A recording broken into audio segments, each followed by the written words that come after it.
Plastic കവറും paper സ്ട്രോയും വെച്ച് simple ആയിട്ട് ഒരു ക്രാഫ്റ്റ് ഐഡിയ കണ്ടാലോ?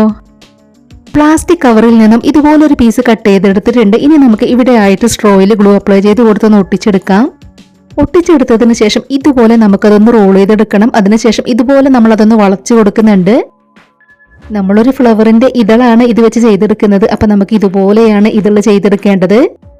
ഇനി നമുക്ക് ഇതളിന്റെ ഈ ഒരു ഭാഗവും ഇതുപോലെ ചെയ്തെടുക്കണം.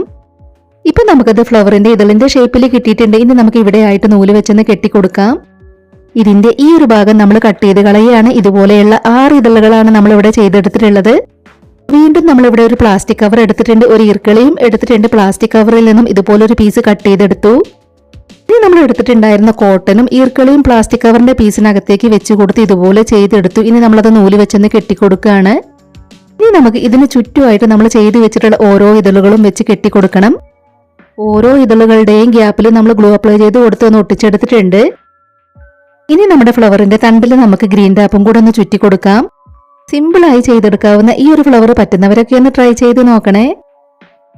നമ്മൾ ചെയ്തെടുത്തിട്ടുള്ള ഈ ഒരു ഫ്ലവറിൽ നമ്മൾ ആർട്ടിഫിഷ്യൽ ലീഫും കൂടെ വെച്ച് കൊടുക്കുന്നുണ്ട്. അപ്പൊ ഇതുപോലെ നമ്മൾ ഇലകളെല്ലാം വെച്ച് കൊടുത്തു. പേപ്പർ സ്ട്രോയ്ക്ക് പകരമായിട്ട് നമുക്ക് ന്യൂസ് പേപ്പർ റോൾ ചെയ്തെടുത്തും ഈ ഒരു ഫ്ലവർ ചെയ്തെടുക്കാം. അപ്പൊ നിങ്ങൾക്ക് ഇഷ്ടമായിട്ടുണ്ടെങ്കിൽ ഒരു ലൈക്ക് തരിക, നമ്മുടെ ചാനൽ ഒന്ന് സബ്സ്ക്രൈബ് ചെയ്ത് സപ്പോർട്ട് ചെയ്യണേ.